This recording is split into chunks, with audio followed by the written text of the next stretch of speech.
Oral sex வாய் வழி உறவு இது காமனாக எல்லா கப்புள்ஸும் என்கேஜ் பண்ணுற ஒரு விஷயம்தான். இது அப்நார்மல்னு நினச்சிக்க வேண்டாம். இது ஃபோர் பிளேயில் ஒரு பார்ட்டாக கூட நம்ம கன்சிடர் பண்ணலாம். அதாவது 85% ஆஃப் த கப்புள்ஸ் அதாவது 20 வயசுலேருந்து 45 வயதுக்குள்ளார பார்த்தீங்கன்னா இந்த ஓரல் செக்ஸில் ஒன்ஸ் இன் அதாவது அவங்க லைஃப் டைமில் ஒரு தடவைனாலும் ஓரல் செக்ஸ் பண்ணுறாங்கன்னு ஆய்வறிக்கையில் சொல்கிறாங்க. இப்போ பார்த்தீங்கன்னா இந்த ஓரல் செக்ஸ் பண்ணலாமா பண்ண வேண்டாமானா பண்ணலாம். ரொம்ப சேஃபாக பண்ணோம்னா ரொம்ப ஸ்மார்ட் செக்ஷுவல் ஹேபிட்ஸை நீங்க கடைபிடிக்கணும். அதாவது உடலுறவு வைக்கிறதுக்கு முன்னாடி நல்லா பிரஷ் பண்ணிட்டு பாத் எடுத்துட்டு எக்ஸ்டர்னல் ஜெனிட்டலியா பெண் உறுப்பு ஆண் உறுப்பெல்லாம் வாஷ் பண்ணிக்கிட்டு நீங்க உடலுறவுல ஈடுபடணும். இன்னொரு முக்கியமான ஒரு கண்டிஷன் என்னன்னா அவாய்ட் மல்டிபிள் பார்ட்னர்ஸ். இது ரெண்டும் ரொம்ப முக்கியம். சரி சார், இதையும் மீறி என்ன ஏதாவது இன்ஃபெக்ஷன் வருமானா சில பாசிபிலிட்டி ரிஸ்க் இருக்கு.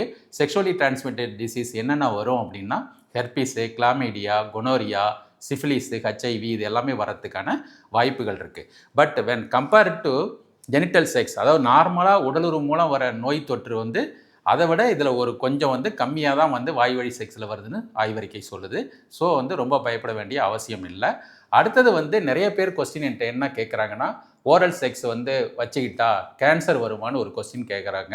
அது உண்மை கிடையாது. அது கேன்சர் எதனால் வருதுன்னா ஹியூமன் பேப்பிலோமா வைரஸ்னால வருது. ஓகே, இதை பற்றி நீங்கள் ஒரி பண்ண வேண்டாம்.